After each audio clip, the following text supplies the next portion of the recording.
quarto livro da Escritura, por favor, abra no texto de Números, capítulo 16. Hoje nós iniciamos mais uma série de mensagens na nossa igreja. O tema é sacerdócio. Durante o mês de julho vamos meditar sobre isso.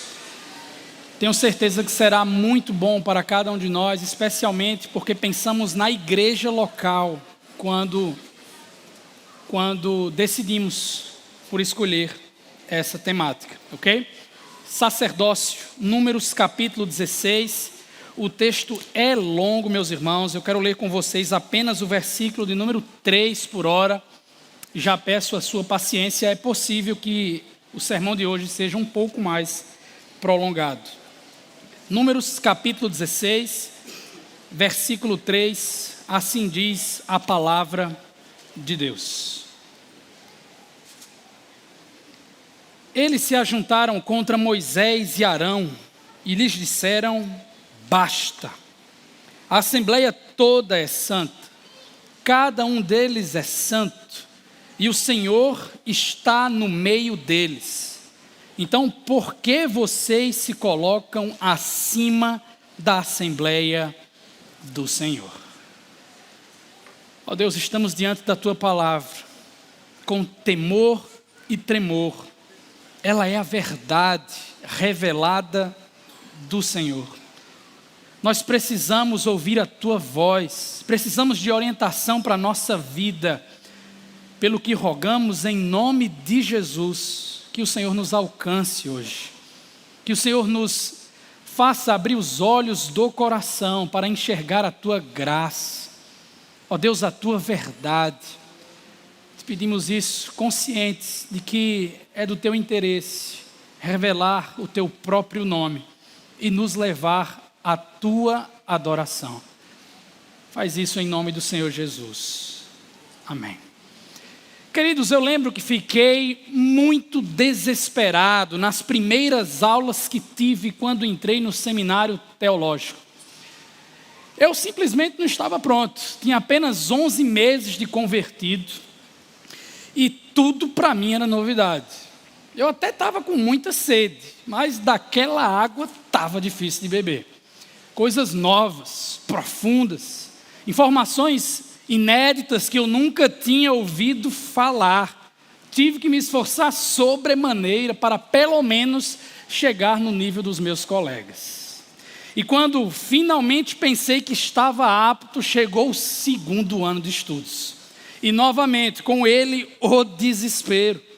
Percebi através de um professor que não era possível compreender com profundidade o Novo Testamento que eu tanto amava ler, que tanto amo ler, inclusive, até hoje, sem me apropriar bem do ensino do Antigo Testamento, o qual eu fugia muitas vezes em minhas leituras devocionais.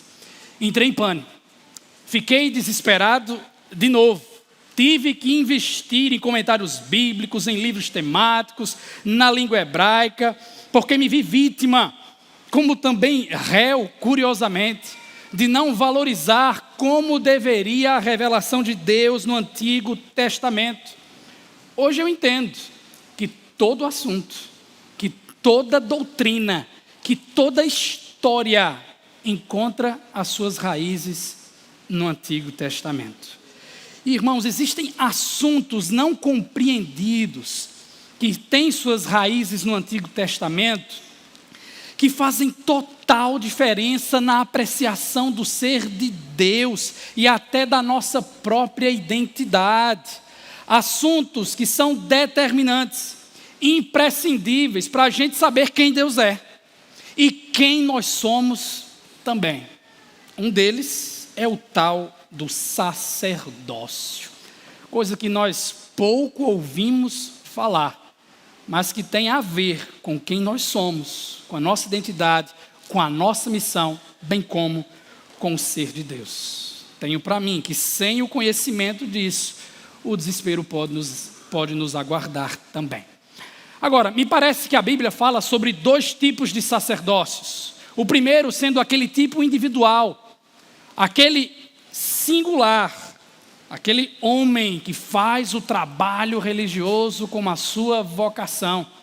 Nós chamaremos esse indivíduo de sacerdote clerical, ok? Que trabalha nos serviços religiosos, de forma específica. O segundo tipo, irmãos, se refere a todos os crentes, como 1 Pedro e Êxodo colocam, sacerdotes reais, refletindo a ênfase protestante no sacerdócio universal dos santos. Falaremos nos próximos 3 domingos sobre esse sacerdócio universal, que envolve todo o povo de Deus. E hoje nos dedicaremos a falar um pouco sobre o sacerdócio clerical. Já adiantando que, infelizmente, a balança hoje tende a ficar um pouco desproporcional, corrompida quando nós pensamos sobre o assunto, seja pela supervalorização do sacerdote clerical, o exemplo da Igreja Católica Romana, com o exagero de hierarquia e separação do clero com os leigos, ou com a depreciação do mesmo, a situação de muitas igrejas atuais, emergentes, que não têm liderança instituída, que não têm pastor para cuidar das ovelhas. É um tempo de confusão. E penso que em épocas assim, nós precisamos voltar para a Bíblia. Precisamos nos certificar daquilo que a palavra de Deus nos ensina. E penso que um exemplo importantíssimo pode ser extraído no livro de Números. O seu título original, Bemidbar, no deserto, situa facilmente o leitor no seu contexto histórico. O povo de Deus estava no Monte Sinai, se preparando para partir em direção à tão sonhada e aguardada terra prometida. E na liderança desse povo estava Moisés, o grande herói nacional, a grande figura dos israelitas, e Arão, aquele esquecido que fazia o trabalho religioso, o sacerdote clerical. Olhos em Arão durante o nosso texto. A obra de Números foca quase que inteiramente numa rebelião que ocorreu, com as suas consequências, especialmente na explicação das diferenças entre sacerdotes, levitas e o povo de Deus. E a mensagem preciosa deste texto para nós hoje, de forma temática, é que nem todos os sacerdotes reais são sacerdotes clericais. Nem todos os crentes, sacerdotes reais, são sacerdotes clericais, fazendo o trabalho religioso específico. Qual é a diferença entre eles? Proponho 3 respostas. A primeira delas entre os versos 1 a 11. Acompanhe. Os sacerdotes clericais são separados por Deus para liderar os sacerdotes reais. Olhos no texto. Era uma vez um sujeito chamado Corá, filho de Izar, neto de Coate, bisneto de Levi, portanto levita, pertencente a um clã, a um grupo pequeno chamado Coatitas, capítulo 4, versos 1 a 20, responsáveis pelo montar, pelo transportar e também pelo erigir do tabernáculo, ícone da presença de Deus nos 5 primeiros livros da Bíblia. Provavelmente esse grupo pequeno carregava inclusive a Arca da Aliança, o objeto mais sagrado de todos, quando o povo de Deus se deslocava em acampamento. Um dos líderes desses coatitas era o tal do Corá, segundo a tradição judaica, um homem muito rico, que se achava o bambambam na sua época. Pois bem, certa feita, ele reuniu, diz o texto, Datã e Abirão, filhos de Eliabe, e filho de Pelete, todos da tribo de Ruben, pois na disposição do acampamento de Israel, a tribo de Ruben e os coatitas ficavam praticamente colados na parte sul do tabernáculo, capítulo 2, verso 10, capítulo 3, verso 29. Então, juntando-se, até pela proximidade geográfica, versículo 2, eles se insurgiram, se rebelaram contra Moisés. E não estavam sozinhos.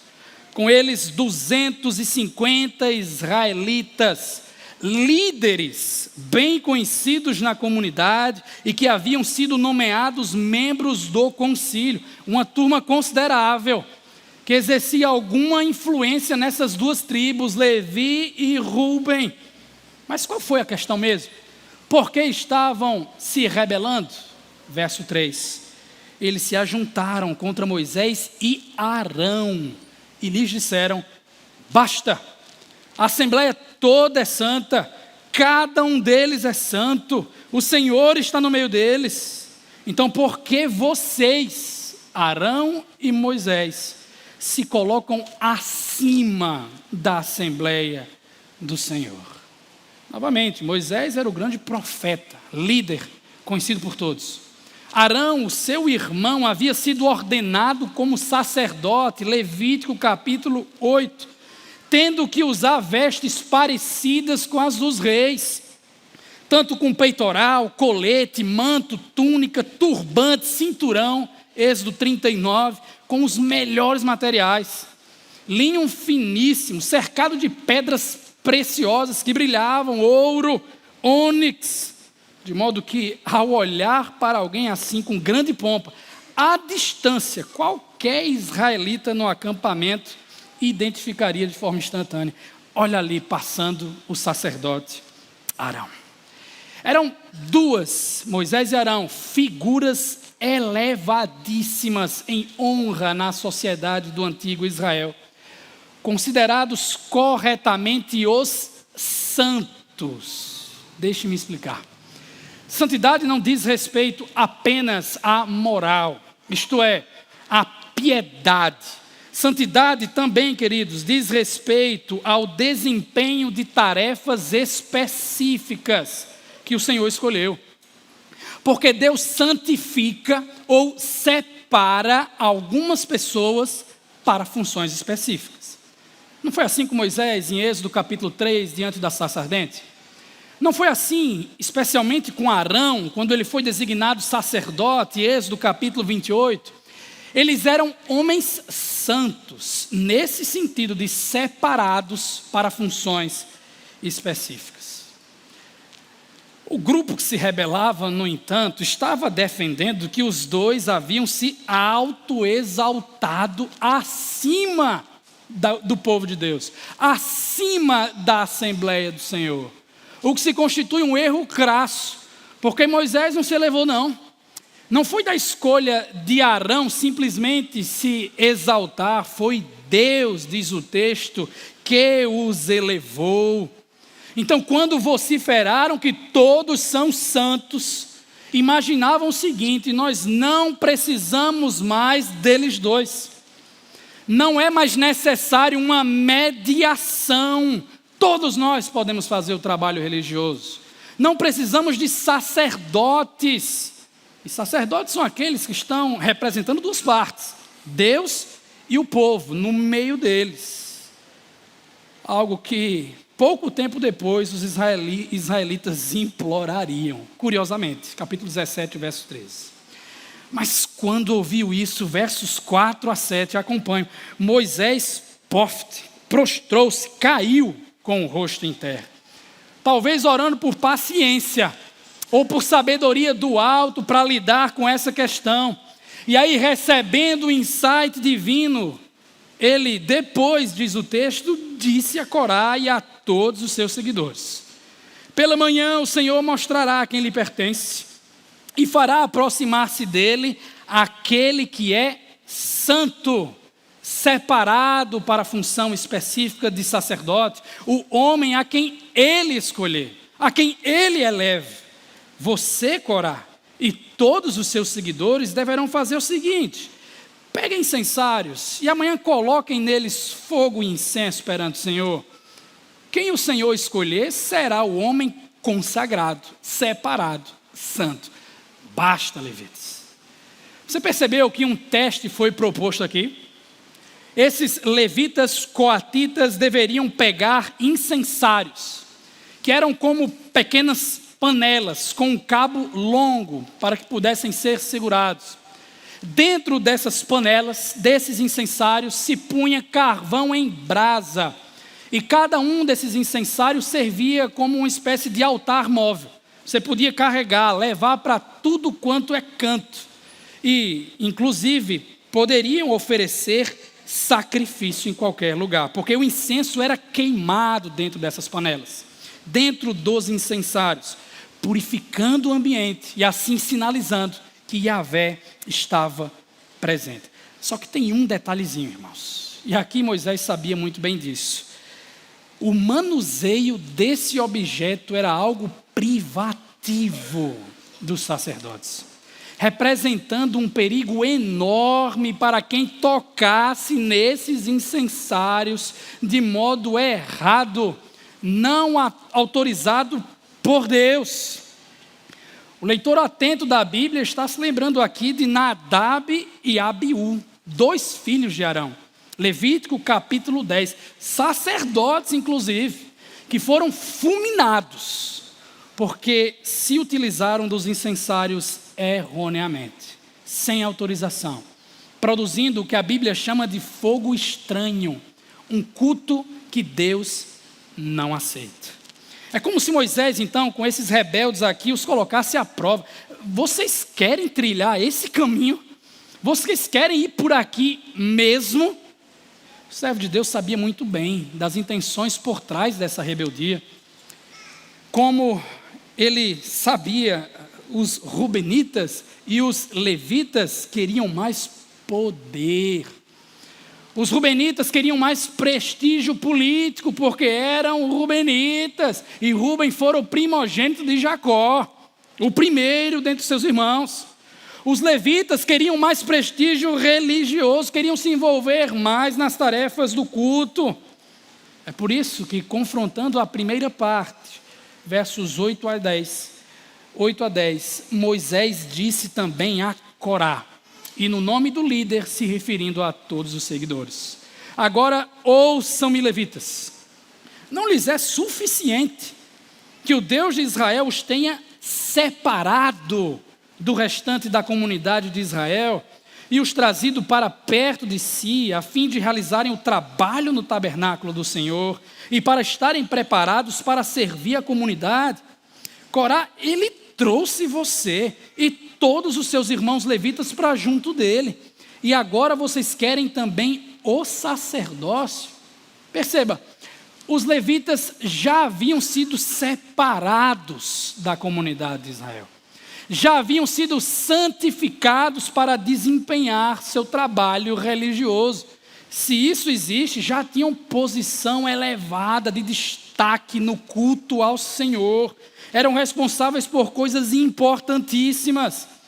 Restava aos sacerdotes os rituais, os sacrifícios nos altares. Essa relação não estava legal entre sacerdotes e levitas.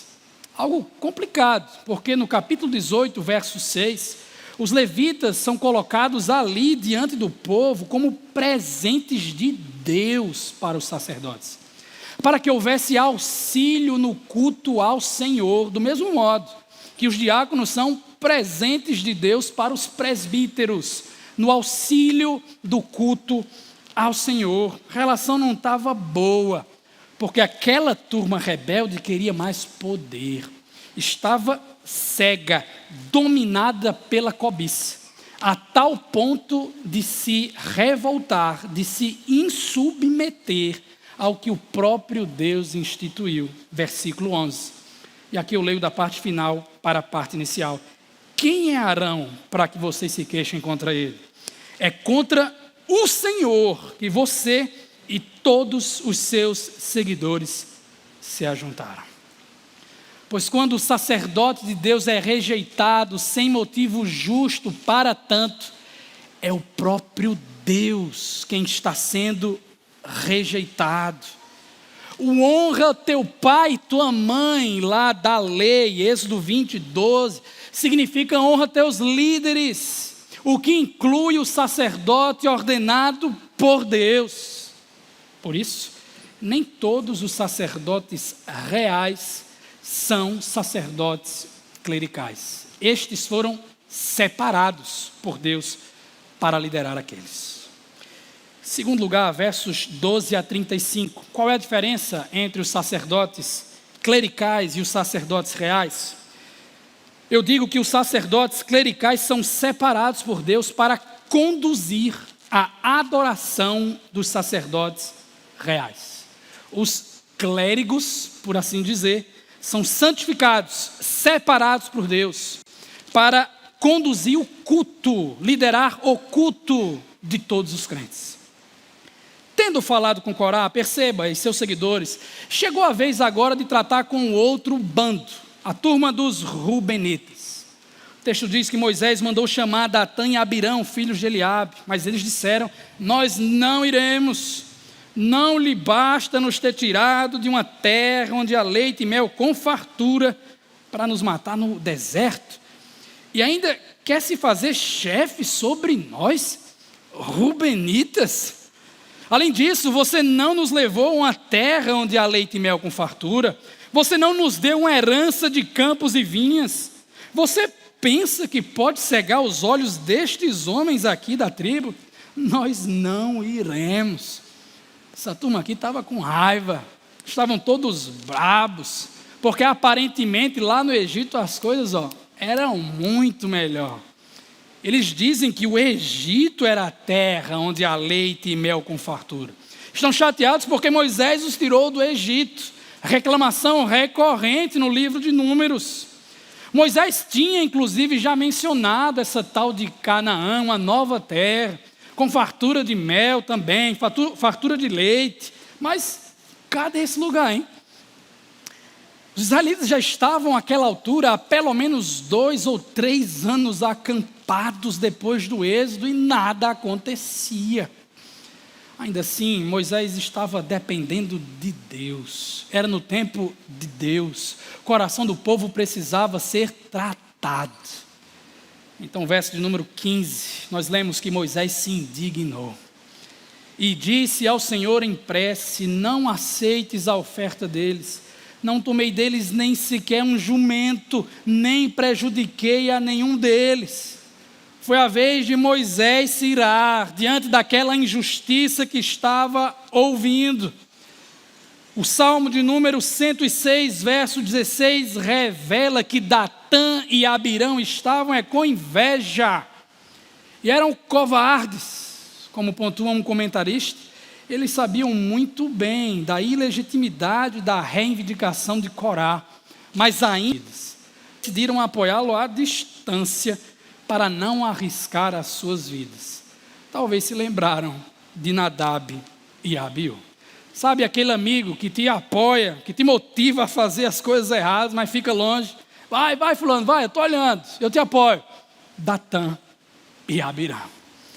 Atenção voltadas então, já que eles foram covardes, para o que Corá tinha que fazer. Versos 16 e 17 trazem a repetição dos versos 6 e 7. Moisés disse de novo a Corá: você e todos os seus seguidores terão que apresentar-se amanhã ao Senhor. Você, eles e Arão. Cada homem pegará o seu incensário, nele colocará incenso e apresentará ao Senhor. Serão 250 incensários ao todo, porque eram 250 seguidores. Na verdade, você e Arão também apresentarão os seus incensários, 252 incensários então. Foi-se a noite assim. Surgiu o dia, amanheceu, e agora versos 18 a 20, cada um deles pegou seu incensário, acendeu incenso e se colocou com Moisés e com Arão à entrada da tenda do encontro. Outro nome para o tabernáculo. Quando Corá reuniu todos os seus seguidores à entrada da tenda do encontro, incitando-os contra Moisés e Arão, a glória do Senhor, com seu peso e majestade, apareceu a toda a comunidade. E agora todo mundo, silêncio, calados, observando aquele fenômeno peculiar. Eu acho que Deus vai falar. Mas veja, o Senhor fala apenas com o profeta e com o sacerdote aqui. mediadores do povo, os únicos autorizados à adoração correta em sua condição. O texto diz que o Senhor disse a Moisés e Arão: afastem-se dessa comunidade, para que eu acabe com eles imediatamente. Juízo iminente, merecido, fogo estranho subindo aos céus. Eles rejeitaram a mediação de Arão, quebrando assim o 2º e o 5º mandamentos. E assim rejeitado, desprezado, desrespeitado, nós conhecemos o coração do sacerdote clerical Arão. Verso 22. Moisés e Arão, caíram, prostrados com o rosto em terra, e disseram: ó Deus, Deus que a todos dá vida, não Deus que pune com a morte de forma justa, Deus que a todos dá vida, ficarás tu irado contra toda a comunidade quando um só homem pecou. Estamos diante de uma prece sacerdotal, de uma oração de intercessão de um pastor, de forma semelhante a Gênesis 18, na oração de Abraão por Sodoma, de forma parecida ao episódio do bezerro de ouro, Êxodo 32, ou a descrença dos espias, número 14, o povo havia pecado, e lá estava o sacerdote orando para que Deus tivesse misericórdia. Senhor, tem misericórdia. Arão, orando assim, ferido, desprezado, desrespeitado. Coração de um pastor. Então, versos 23 a 27, o Senhor disse a Moisés: diga à comunidade que se afaste das tendas de Corá, de Datã e de Abirão. Moisés, obediente, levantou-se e foi para onde estavam Datã e Abirão. E olha que interessante, as autoridades de Israel seguiram, teve efeito. Ele advertiu a comunidade: afastem-se das tendas desses ímpios, não toquem em nada do que pertence a eles, senão vocês serão eliminados por causa dos pecados deles. E olha que interessante, eles se afastaram das tendas de Corá, Datã e Abirão. O povo seguiu a orientação dos seus líderes, por enquanto. Datã e Abirão tinham saído e estavam em pé à entrada de suas tendas, junto com suas mulheres, seus filhos e suas crianças pequenas. Aqui Deus validou, confirmou, ratificou o ministério de Arão como sumo sacerdote, como sacerdote clerical, aquele responsável por conduzir o povo de Deus à adoração correta, com todos os rituais da época do Antigo Testamento. E quanto ao povo de Israel, eles receberam, por ora, a instrução do profeta / pregador expositivo Moisés. O que Deus disse, ele reproduziu integralmente ao povo, acrescentando ali algumas explicações. Então, com todos os, por enquanto, fiéis a salvo, veio o julgamento de Yahvé, versos 28 a 33. E disse Moisés: assim vocês saberão que o Senhor me enviou para fazer todas essas coisas, e que isso não partiu de mim. Se estes homens tiverem morte natural e experimentarem somente aquilo que normalmente acontece aos homens, então o Senhor não me enviou. Mas se o Senhor fizer acontecer algo totalmente novo, e a terra abrir sua boca e os engolir, junto com tudo que é deles, e eles descerem vivos ao Sheol, às profundezas da terra, então vocês saberão que esses homens desprezaram o Senhor. Bate e pronto. Assim que Moisés acabou de dizer tudo isso, o chão debaixo deles fendeu-se, a terra abriu sua boca e os engoliu juntamente com suas famílias, com todos os seguidores de Corá e com todos os seus bens. Desceram vivos à sepultura, ao Sheol, com tudo o que possuíam. A terra fechou-se sobre eles e pereceram, desaparecendo no meio da assembleia. O povo estava acampado, irmãos, numa área em que as placas tectônicas arábica e africana se chocam. Existem, inclusive, provas arqueológicas de que terremotos aconteceram por ali. Podemos pegar essa via de interpretação. No entanto, o texto nos diz que o Senhor fez algo totalmente novo. Ele criou algo inédito. Mesmo o verbo lá de Gênesis capítulo 1, versículo 1. No princípio, criou. Fez algo totalmente inédito. O Senhor, os céus e a terra. Portanto, estamos diante de algo sobrenatural. Extraordinário, sem par. Foi algo, irmãos, assustador. Tanto que, verso 34, diante dos seus gritos, todos os israelitas ao redor fugiram. Todo mundo correndo e gritando, a terra vai nos engolir também. Algo extraordinário que gerou grande temor. Uma disciplina pública que gerou temor no povo de Deus. Pois veio fogo, diz o texto ainda, veio fogo da parte do Senhor e consumiu os 250 homens que ofereciam incenso. Os falsos sacerdotes clericais, de fogo estranho, não autorizados a conduzir o culto público. Eles descobriram, Deuteronômio 4, 24, que Deus não é apenas amor, mas também fogo consumidor. Estamos vendo, irmãos, que nem todos os sacerdotes reais são sacerdotes clericais. Os sacerdotes clericais lideram o povo de Deus e conduzem a adoração ao Senhor. Terceiro e último lugar, versos 36 a 50. Os sacerdotes clericais também são separados por Deus para proteger os sacerdotes reais.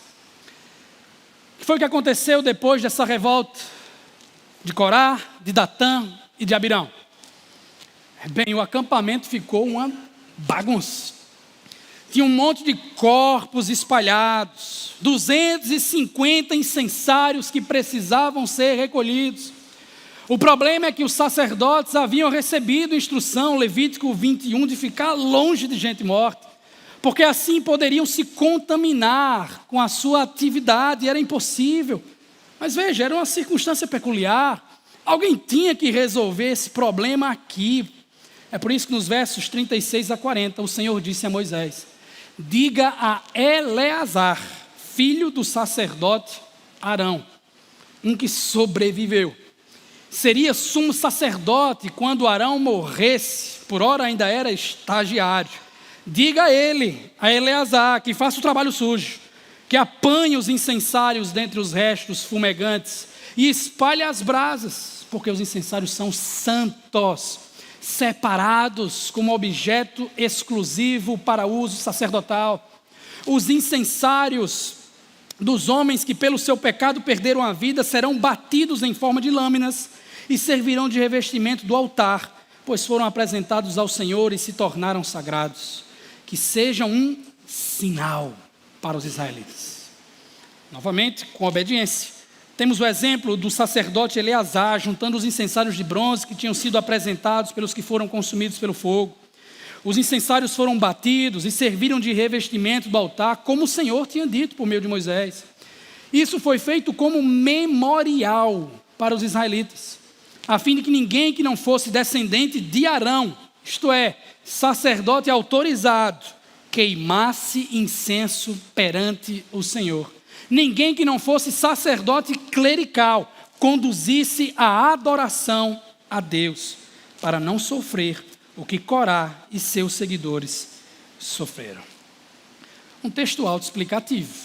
Aquele material todo coletado por Eleazar serviria de sinal ou de memorial para que o povo não pecasse, para que aquilo que aconteceu não acontecesse de novo. Talvez pareça bobagem para você, mas a importância de recursos visuais para prevenir o povo de Deus de seguir um mau caminho é um tema repetido nos escritos de Moisés. As borlas das roupas dos israelitas, números 15, versos 38 a 40. O cajado de Arão, números 17, verso 10.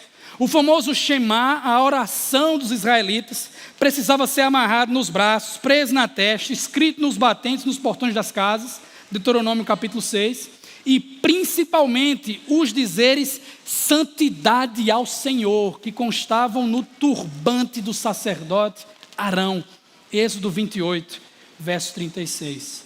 Essas coisas vistas publicamente geravam temor no povo da aliança. Quando você pensa que as coisas estão se consertando, porque as autoridades e a comunidade seguiram Moisés e Arão, versículo 41, no dia seguinte, toda a comunidade de Israel começou a queixar-se contra Moisés e Arão, dizendo: vocês mataram o povo do Senhor. Ô gente para reclamar, irmãos, nunca está bom para esse povo. Em todas as noites lá em casa, minha esposa conta historinhas da Bíblia para minha filha. E eu me lembro quando elas estavam meditando no livro de Números. Curiosamente, numa fase em que minha filha estava murmurando o tempo todo. Estava ruim a roupa, estava ruim a cama, estava ruim o penteado, estava ruim a comida. Reclamava. E como pais, obviamente, nós instruíamos no caminho do Senhor, no caminho do contentamento, caminho da gratidão. E o engraçado é quando ela conseguia entender que estava pecando. Ela dizia: papai, eu estou igual à nação de Israel, né? Minha filha, reclama, isso é ruim. Só que veja, irmãos, naquele tempo, essa rebeldia agora não era mais local. Essa reclamação não era apenas dos Rubenitas, não era apenas de um clã dos levitas, mas de toda a comunidade de Israel. Todo mundo ficou culpando o profeta e o sacerdote pela matança que ocorreu. O que eles chamaram de povo do Senhor, Moisés chamou de ímpios, verso 26, e de homens que desprezaram o Senhor, verso 30. Parece-me que os israelitas, com o dia inteiro para refletir, não perceberam o tamanho da falha, a gravidade do pecado que aconteceu naquele acampamento. Então o juízo também aguardaria essas pessoas. O texto diz que quando, porém, a comunidade se ajuntou contra Moisés e contra Arão, e eles se voltaram para a tenda do encontro, repentinamente a nuvem a cobriu, e a glória do Senhor apareceu. Não é um bom sinal. Vai começar julgamento. A glória de Deus aqui é pesada, a glória cabode para juízo. Então Moisés e Arão, sabendo muito bem disso, foram para a frente da tenda do encontro, para a frente do tabernáculo, e o Senhor lá falou com Moisés as mesmas palavras: saia do meio dessa comunidade para que eu acabe com eles imediatamente. Parece um déjà vu, é figurinha repetida, inclusive com a mesma reação dos líderes. Mas eles prostraram-se, caíram com o rosto em terra. Você precisa saber que essa é a terceira vez que isso acontece. Versos 4, 22 e 45. De novo, Moisés e Arão intercedendo pelo povo, mesmo feridos, machucados, desrespeitados, eles estavam orando pelo povo de Deus. Como diz o reverendo Renan Dias, no livro Pecados do Deserto e o Triunfo da Graça, parece que é só isso que eles estão fazendo no texto. Eles estão orando pelo povo de Deus. E aí na correria, versos 46 e 47, Moisés disse a Arão: pegue seu incensário, ponha incenso nele, corra, vá depressa até a comunidade para fazer propiciação por eles. Porque veja, a glória do Senhor está aqui. Saiu grande ira da parte do Senhor, a praga já começou. Arão saiu de um pé só, fez o que Moisés ordenou e correu para o meio da assembleia. A palavra nos diz que a praga já havia começado entre o povo, já haviam baixas visíveis, mas Arão ofereceu incenso e fez propiciação por eles. O pedido é para que Arão ofereça um sacrifício perante Yahvé, às pressas, porque a praga já tinha começado. Esse sacrifício, irmão, se chama literalmente Kippur, expiação, a tarefa mais importante de um sacerdote. Tinha um dia apenas, no ano inteiro, em que o sacerdote entrava no Santo dos Santos e oferecia Kippur, expiação para os pecados serem perdoados. No entanto, o termo que aparece em algumas versões da NVI é propiciação e não expiação, o que é um problema. Qual o problema? Qual a diferença? Por que isso aqui é importante? Entenda, propiciação é o ato de tornar Deus propício a nós, ok? Mas para Deus estar propício a nós, é necessário que uma expiação aconteça. Porque Deus só pode ficar apto a nós se a sua ira for satisfeita. Expiação é isso, é apaziguar, é aplacar a ira de Deus. Portanto, propiciação é apenas o efeito. A causa é a expiação, como todas as outras versões que consultei traduzem. Arão então fez isso, expiação, não entrando no Santo dos Santos, mas com o seu altar portátil, com o seu incensário. Fez o trabalho mais específico e mais importante do sumo sacerdote e mediador, como explica o verso 48. Na imagem mais vívida de um sacerdote no nosso texto. Arão se pôs entre os mortos e os vivos, arriscando sua própria vida, pois não deveria entrar em contato com gente morta. Lá estava Arão, queridos irmãos, lutando pelo povo de Deus, pela sobrevivência dos israelitas. O sumo sacerdote Arão estava se humilhando, disposto a sacrificar a sua pureza, sua própria vida, mesmo rejeitado, por amor ao povo de Deus. Aqui conhecemos o coração de Arão. Pois bem, com essa expiação operada por ele, o texto diz que a praga cessou, não que foi cancelada. Já 700, o texto diz, inclusive nos últimos versos, que foram 14.700 os que morreram naquela praga, além dos que haviam morrido por causa de Corá, totalizando aí perto de 15.000. Então Arão voltou a Moisés, à entrada da tenda do encontro, pois a praga já havia cessado. 24 horas terríveis de julgamento, para que o povo aprendesse o valor do sacerdote clerical para Deus. Pergunta, entrando nas aplicações: será que nós precisamos de um julgamento assim também, meus queridos? Meus irmãos, entendam, o sacerdote clerical hoje é o que nós chamamos de pastor ou presbítero. Eles são os atuais comissionados, santificados, separados por Deus para liderar o seu povo, para conduzir a adoração do seu povo e para proteger o seu povo.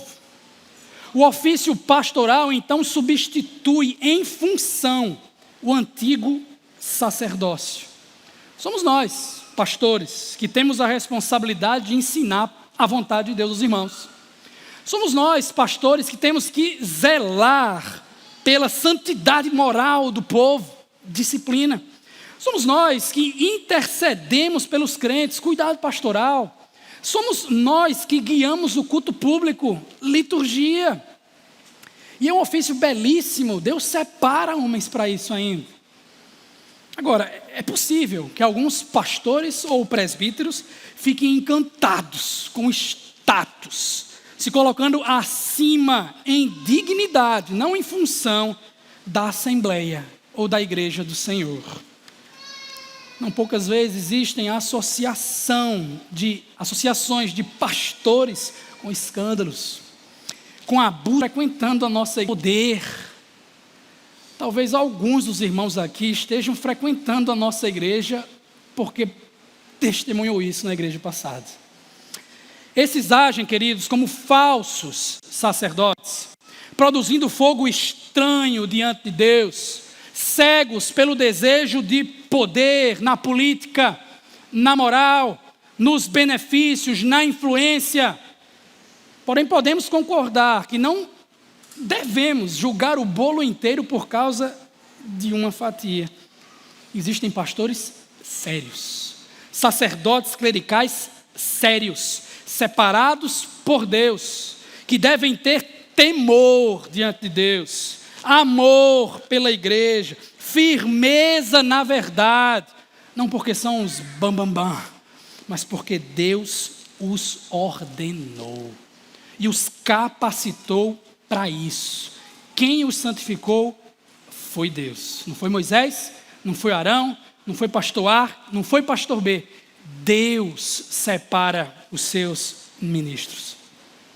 E nós temos alguns pastores presbíteros em nossa igreja que são sacerdotes clericais. Eu me dirijo a vocês, irmãos queridos, agora, citando o que a própria Bíblia coloca. Atente bem para a sua vida e para a doutrina, perseverando nesses deveres, pois agindo assim, você salvará tanto a si mesmo quanto aos que o ouvem. 1 Timóteo 4,16. Irmãos queridos, exercitemo-nos na piedade, na santidade moral. 1 Timóteo 4,7. A tal ponto de ter a coragem e a vida limpa de reproduzir as palavras de Paulo em 1 Coríntios 11:1. Tornem-se meus imitadores como eu o sou de Cristo. Eu sei, isso assusta. Eu estou me tremendo falando um negócio desse. Quase arrependido, mas é o que Deus espera de nós. A nossa fé deve ser imitada. Quem é Arão?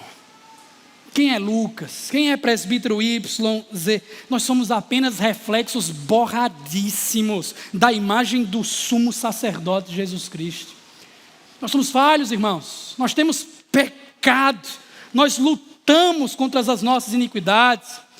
Algumas vezes nós damos mau testemunho e vocês enxergam isso aí, mas é o nosso desafio. Temos que lutar por santidade para sermos exemplares, para que os irmãos sigam um padrão de santidade moral na igreja.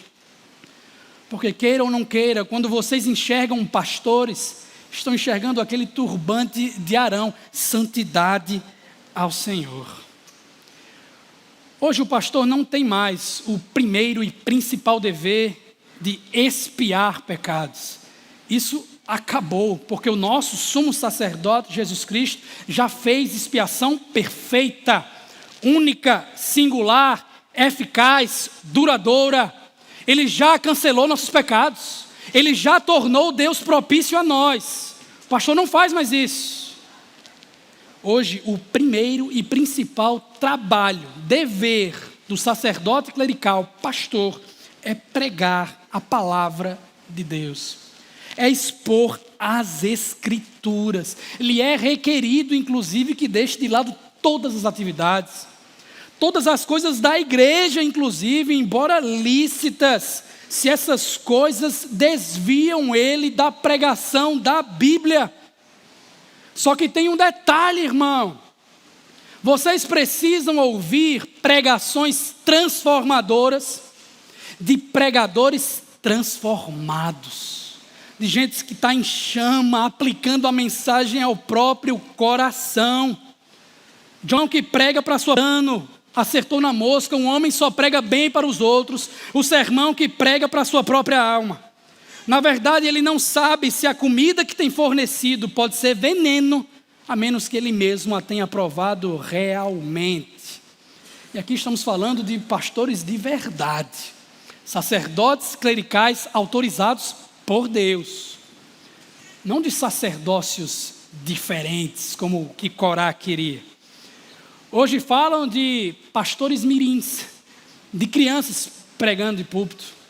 Hoje falam de pastoras Hoje tem igrejas sem pastor. Hoje também ordenam ainda pastores sem vocação pastoral. Sendo direto, irmão, sabe qual é o nome disso? Fogo estranho, rebeldia perante o Senhor. Alá Corá. Cuidado com o julgamento. Pastores de verdade oram com e pela igreja, como se fosse tudo o que fizessem. Eles oram com e pelos irmãos, pelo crescimento espiritual, para que Deus abençoe suas famílias, seus empregos. Deus atende a oração dos pastores como atende a de todos os irmãos. Eles oram por generosidade, eles oram por discipulado, eles oram, queridos irmãos, pelas necessidades que sejam supridas. Pastores oram, intercedem, cuidam, mesmo quando são rejeitados, mesmo quando são desprezados, não ouvidos. Pastores de verdade devem velar pela liturgia do culto.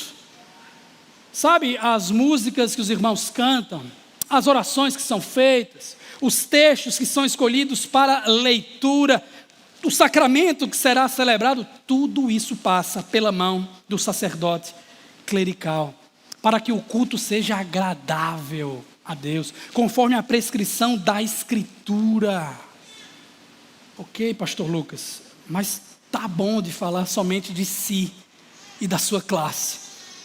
O sermão é só para pastores? Não, meu irmão. Mas é importante que você entenda como deve ser um pastor bíblico, como deve ser um sacerdote clerical autorizado por Deus. Mas vamos seguir a sua sugestão. Que tal a gente girar a moeda para ver a outra face? Você já sabe quais são os deveres de um pastor. Mas será que já pensou em seus deveres para com o seu pastor? Como é que você o trata? Como é que você cuida dele? Essa é uma pergunta importante. Eu aposto que muitos aqui nunca ouviram um sermão falando objetivamente sobre isso aqui.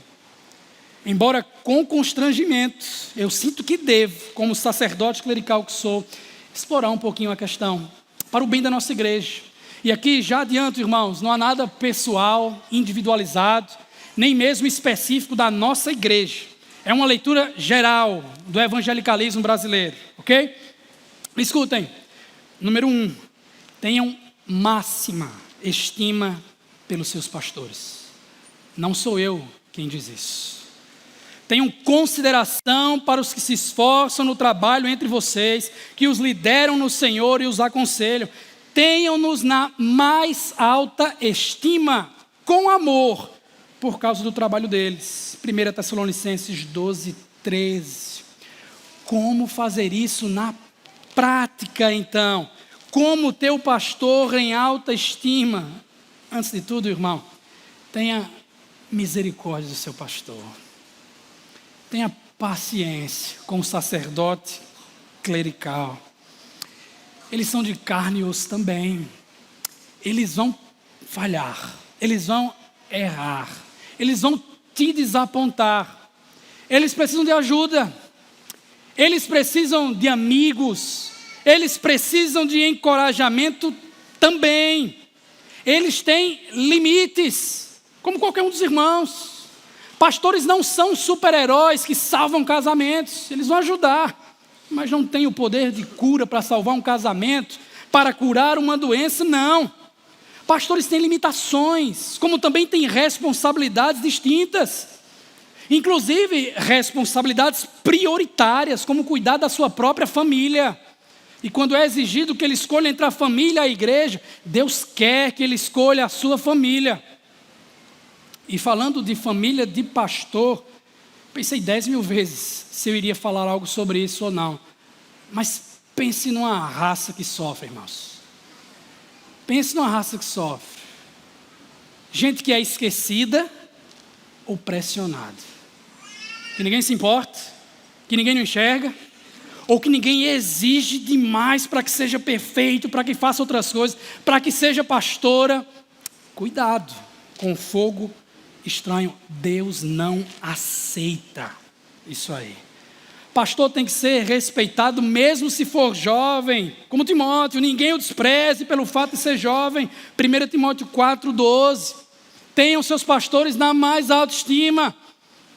Outra forma importante da igreja cuidar de seus pastores é com generosidade financeira.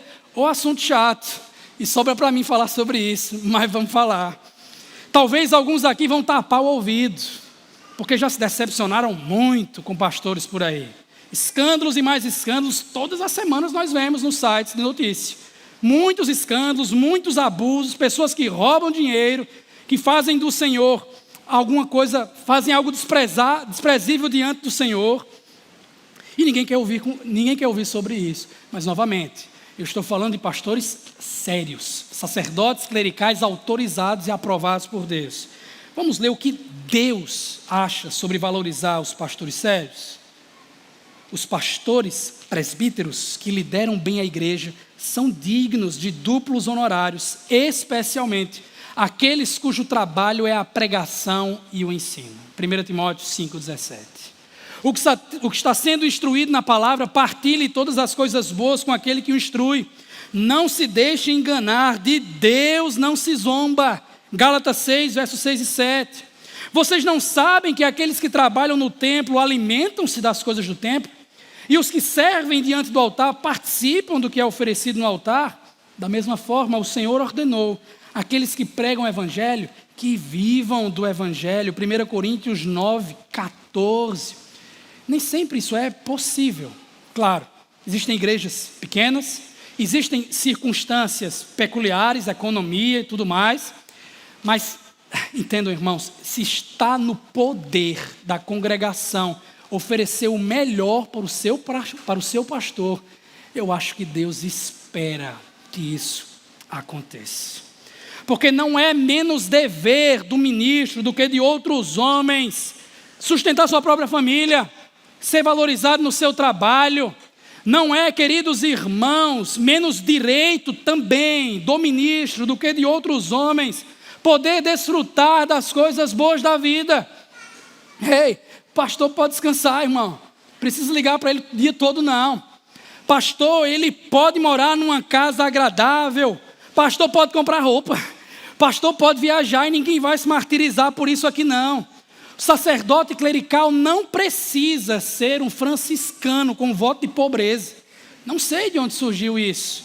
É necessário que as pessoas tenham dignidade no trabalho, valorização em qualquer trabalho que seja, o que não exclui o sacerdócio clerical. Para além disso, existem custos para a manutenção ou para o aperfeiçoamento da sua vocação. Como tem para o irmão que é psicólogo, para o irmão que é engenheiro. Sabe o pastor que você tanto admira, que assiste no YouTube, que prega bem? É dom de Deus, mas ele se preparou para isso, irmão. Ele fez cursos. Sabe o irmão que prega bem, que você gosta, que ele analisa bem as escrituras? É dom de Deus, irmão. Mas ele desenvolveu isso e custou dinheiro também. São cursos, é aquele mestrado que ele está fazendo. Isso sem contar, meus irmãos, que o pastor ele é uma figura exemplar, ou deve ser, uma figura exemplar de caridade para toda a igreja. Sabe aquelas vaquinhas que acontecem? O dinheiro dele está lá também. Sabe aquele irmão em necessidade que precisa ser recebido e ninguém pode? Ele vai para a casa do pastor. Sem contar com todas as coisas pontuais da sua vida, dos casamentos que celebram, do que tem que comprar, do que tem que alugar. É assim, irmãos.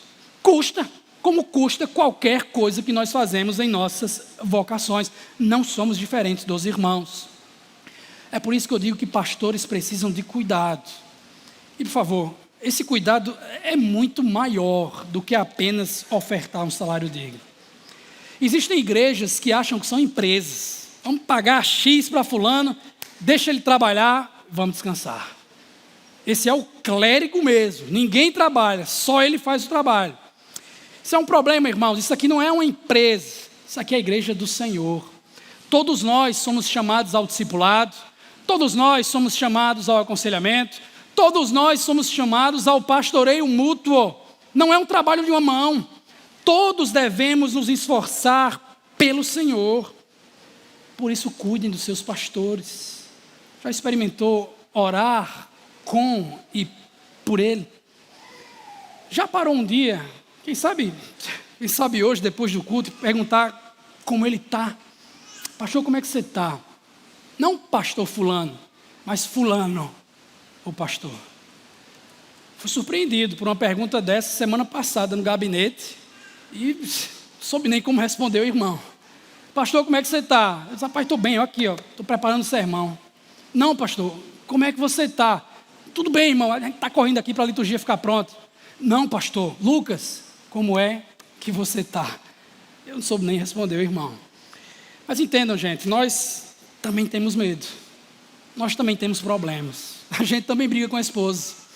A gente também tem dificuldade financeira. A gente também falha e colhe consequências disso. A gente também, queridos irmãos, tem ansiedades. Nós absorvemos os problemas dos outros. Algo que eu achava de forma ingênua no começo, que a gente tinha que ter um escudo, porque escuta problema todo dia. A gente não pode receber, não pode ficar absorvendo isso, mas é impossível. Não podemos ser impessoais. É lógico que a gente absorve. É lógico que a gente sofre com quem sofre, chora com quem chora. É lógico que a gente perde o sono, a gente não tem às vezes as respostas para os irmãos. A gente precisa de cuidado. E às vezes, meus irmãos, somos até exigidos injustamente. Você não foi na minha festa de aniversário. Você enviou seu auxiliar para o funeral da minha filha. Você não apoiou o meu candidato publicamente. É a vida, irmão. Nós não podemos estar em todos os lugares. Nós não podemos resolver todos os problemas. Não podemos apagar todos os incêndios. E me permite, não devemos fazer isso. Esse não é um trabalho de uma mão só. Por isso digo e repito, sigam os seus pastores. Se são exemplos na piedade, se são sacerdotes clericais ordenados, aprovados por Deus. Pois Hebreus 13, 17 diz, obedeçam. Palavra forte, mas é bíblica. Obedeçam aos seus líderes e submetam-se à autoridade deles. Eles cuidam de vocês como quem deve prestar contas. Obedeçam-lhes para que o trabalho deles seja uma alegria e não um peso, pois isso não seria proveitoso para vocês. Sabe por quê? Porque pastor doente deixa a igreja doente também. Todo mundo vai sofrer, vai pegar um mau caminho. Mas se são diligentes, sérios no seu trabalho, devem ter sua fé imitada. Hebreus 13, 7. Porque ir contra os sacerdotes clericais ordenados por Deus, sem motivo justo, é ir contra o próprio Deus. É considerar Deus não digno de submissão. Termino então dizendo, irmãos, que hoje é tempo de parar de reclamar. Hoje então é tempo de ter mais gratidão, mais contentamento no Senhor. Tirar fulano e beltrano do pedestal, enxergar a humanidade dos sacerdotes clericais. Chega de ressentimento se algum problema teve. Chega de inveja se ela existe. Chega de rebeldia, crente que não quer ouvir o pastor. Deus quer seu povo contente e santo com aquilo que tem, exercitando seus dons e talentos para a edificação da igreja. Como é bom saber que irmão A, B e C tem dom diferente do meu e abençoa a igreja de uma forma que eu não posso. Somos muitos membros, irmãos, muitos dons, mas apenas um corpo. Somos uma família, somos um só povo de Deus e Deus cuida da gente. Os filhos de Israel viram o maná cair do céu todos os dias. Eles testemunharam o que aconteceu no Mar Vermelho, também a fuga do poderoso Egito. Se Deus fez tudo isso, Corá, Datã, Abirão, Ele não vai cuidar de vocês. Ele não vai lhes levar à terra prometida. Hoje, pior ainda, temos acesso a muito mais revelação e ainda reclamamos. Nós sentimos falta do Egito. Achamos que o mundo tem fartura de leite e mel. Mentira. Ficamos ansiosos sem saber se Deus vai cuidar de nós. As coisas estão difíceis hoje. Romanos 8, 38, 32. Mas aquele que não poupou seu próprio filho, mas o entregou por todos nós, como não nos dará juntamente com ele de graça todas as coisas? Deus nos dá tudo o que nós precisamos para a vida e para a piedade. Deus nos deu seu próprio Filho, irmãos, para herdar a Canaã celestial, a nova Jerusalém, o paraíso restaurado. Não basta para você, levita. Jesus Cristo é o nosso sumo sacerdote, líder supremo, cabeça da igreja, Efésios 5. Ele é o supremo pastor e nós, sacerdotes reais, ouvimos a sua voz, seguimos o seu pastoreio, porque é somente com a condução dele, nosso superlativo rei, profeta e sacerdote, que nós podemos adorar a Deus, pois há um só mediador entre Deus e os homens, Cristo Jesus, homem. Ele é o nosso refúgio. Jesus é o nosso castelo forte que nos protege dos lobos, com a sua oração eficaz, sacerdotal, intercessora. João 17, eu não rogo pelo mundo, mas por aquele que me deste, pois são teus. Pai Santo, protege-os em teu nome. Eu não rogo que os tires do mundo, mas que os proteja do maligno. Essa oração é respondida, irmãos, porque Jesus se tornou pecado por nós. Porque Jesus fez expiação dos nossos pecados, entregando-se a si mesmo como substituto. Ele é a divindade encarnada habitando entre nós. O verbo da vida que tabernaculou no nosso meio. Sacrifício expiatório que torna Deus propício. Mediador perfeito que se põe entre os vivos e os mortos. Entre Deus e os homens. Jesus é santuário, é cordeiro e é reconciliador. Ele é templo, oferta e sumo sacerdote ao mesmo tempo. Sigamos então a sua voz. Nós, sacerdotes reais, com a digníssima liderança dele, refletida nas lideranças que ele instituiu. Fechemos os olhos, irmãos. Vamos ao nosso Deus em oração, mais uma vez. Coloque sua vida diante dele e responda com adoração.